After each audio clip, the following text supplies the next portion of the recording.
Hello, I'm ANEKA from Made to Sew and welcome to this week's tutorial where I'm going to be sharing how to make silk scrunchies. Now I've got two different patterns, a slightly thinner, smaller version and also a thicker or wider version, and I'll share both of the patterns with you and the construction of the scrunchies. I'm going to be using silk because there are many benefits to wearing a silk scrunchie in your hair, but of course you're welcome to use another fabric. So let's begin. The first thing that you're going to need to do is to draw out a pattern that works for the scrunchie size that you want to make. I'm going to be explaining two different patterns that you could make for either a smaller and narrower scrunchie or a fuller and wider scrunchie. So you're going to need to grab some paper and you're going to need to draw this out. Now I have included seam allowances with my scrunchie, and I'm using a 1 centimetre seam allowance, which is approximately 3/8 of an inch, on both the width of the scrunchie and on the length. And I'll include that with the measurements that I'm going to share with you now. So if you want to make this smaller scrunchie here, you're going to want to draw a scrunchie that measures approximately 70 centimetres in length, which is approximately 27.5 inches, by 8 centimetres in width, and that is approximately 3 inches and 1/8. So you're going to measure a nice long line that measures the long part, so that's 70 centimetres, 27.5 inches, and then a line across from that that measures the width. In this case, it's 8 centimetres, 3 inches and 1/8. And that includes the seam allowances. So that is the box that you need to draw as a long rectangle. And of course, you're going to need to go and cut that out. If you're wanting to make the fuller sized scrunchie, then you're going to want to have a long line that measures 102 centimetres, 40 inches and 1/8, and a width for your pattern piece that measures 12 centimetres or 4 inches and 3/4, so 4 3/4 inches. So you're just going to need to go and draw the long line as well as measure the width so that you can have a nice rectangle drawn on some paper or some card. And you would of course go and cut that out. As I said, it includes your seam allowances. You're going to then be left with something that looks like this. So I have got a paper pattern here that is being cut out, and this is for my smaller size scrunchie. And of course, I've got other lines on here when I originally drafted this with the seam allowances, the fold line for the center of my scrunchie, but you don't necessarily need any of that. You simply need the measurements that I'm sharing with you. Now, a paper pattern works fine, but if you're planning on working with your silk and cutting it out with a rotary cutter, you may find putting it onto card is easier. We tend to use ours on card and use that to cut around. So decide on the paper or card that you want to position this on, draw out your template, cut it out, and join me back here with your fabric. Now I'm going to be making my scrunchie from a silk fabric. There are many benefits to a silk scrunchie, and I'm sure you've seen them being sold in the shops. So what kind of silk fabric should you be looking for? Now I've got a list of fabrics that you can use and fabrics that you really can't use. So I think that it's best for me to share that with you, and then at least you know what it is you're looking for in the shops. Now what I'm going to be using today is a silk satin. So I've got a silk satin here. And you can really use anything that's sort of a light to medium weight of a silk satin. And I've also got this fabric, which I would probably still describe as a silk satin. It was sold to me as a sand washed silk, and it is a little bit sand washed, but I've seen fabric that's more sand washed than this. So this would also be suitable. So these are the fabrics that I'm going to be using, but what other fabrics could you use? Well, you could easily use something like a crepe de chine. That would be fine. And you could also use a crepe back satin or a satin back crepe, whichever way you want to say that. So those fabrics are going to be good as well. One thing to note is if your silk arrives and it perhaps is a little bit thin or too thin, then you can very easily just add some nice lightweight interfacing to the wrong side of your silk and you'll still be able to use it. So what fabrics shouldn't you use? Well, I would recommend that you stay away from something super lightweight like this Habotai here. This is too lightweight really. You also don't want any really stiff fabrics. So this is a silk organza and this is just too stiff to use. The same with a duchess satin or a silk taffeta. You could use them, but you're not going to get the same effect that you see with the silk scrunchies that are sold in the shops. So what else do you need for this project? You're going to need some elastic, and I am working with a knitted elastic, and you'll need a length for either size scrunchie of 20 centimeters, which is 7 7/8 of an inch. I'll also recommend that you get some nice sharp needles for the sewing machine.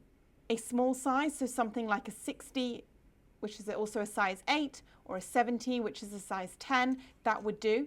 And you may even find that a microtex needle is also useful. That means that it has a nice sharp point. So grab the supplies that you're going to use, and then we can begin. Cut out your pattern piece using either weights, a cutting mat, and a rotary cutter. Or if you don't have access to that, you can of course use pins and dressmaking scissors. I would recommend using some silk pins. They are nice and sharp, and that will help to prevent damaging the fabric. You can cut your pattern piece using the grain line either parallel to the selvage, so up and down like this, or horizontal to the selvage. It doesn't really matter. Both will work, and of course it depends on the amount of fabric that you have. If you prefer, you're welcome to draw the measurements onto the wrong side of your fabric using chalk or a removable pen. Take your cut out piece of fabric and begin by folding it in half widthways, so you're matching the long edges together and the right sides of the fabric together as well. Now you can head to the sewing machine just like this, or you can put in some pins if you want to. Depends on how confident you are with your fabric. At the sewing machine, we're going to stitch this long edge. You're not going to be sewing from the top to the very bottom though. You're going to want to start approximately 3 inches, 7 to 8 centimeters away from the edge, stitch all the way along and stop the same distance away from the bottom. Make sure you set up your machine and test it for working with silk fabric. You may need to change your needle, as I mentioned, and I'm working with a stitch length of 2 to 2.5 millimeters. You're going to want to begin away from the start, as I shared with you, by approximately 3 inches, 7 to 8 centimeters. Backstitch and stitch down the length, making sure that the two sides are precisely on top of one another using the 1 centimeter 3/8 seam allowance. Now you shouldn't have trouble sewing silk, but if your machine is having trouble, you could try using a walking foot. My machine has dual feed, so effectively I'm using my dual feed right now, a bit like a walking foot. When you get to the end, make sure that you stop approximately 3 inches, 7 to 8 centimeters away from the end, and backstitch again. If your machine does not like backstitching, then instead tie off your threads to secure them. Trim your threads, turn it around to the right side. Use something to help you if you need to. Once you've turned it around to the right side, you're going to want to start turning it back to the wrong side again until you can match up, use your little tool if you need to, the two short edges. So you want to position right sides together, the two short edges, and you're going to sew across those at the machine now. Sew across the two short edges following the 1 centimeter 3/8 seam allowance, matching the raw edges together, right sides together. And backstitch if you can at the start and the finish. Trim any remaining threads. The next step is to finish this gap that you have. To do that, you're just going to need to pull out or move along the scrunchie as you need to until you're able to sew the complete gap. Now, with the seam allowances here, I recommend that you just send them in one direction. It doesn't matter which, and ideally you will match the seam together on both sides for a really professional finish. Now, we do need to leave a gap in order for us to be able to turn this around. So you want to leave a small gap, approximately 1.5 centimeters to 2 centimeters in size. That's about 5/8 of an inch to 3/4 of an inch. So it is small, but I promise you can turn this through it. So either you can start leaving a gap and sew up to the original stitching line, or you can start on the stitching line and leave a gap closer to this edge. It doesn't matter which, just make sure that you neatly sew over the seam allowance to hold them in place. Of course, you don't want to be catching any of the extra fabric that's in the middle there. Using the same seam allowance, I backstitched at the start, and I'm going to sew over the short seam, making sure my seam allowances are going in the same direction on both sides and that they're nice and secure.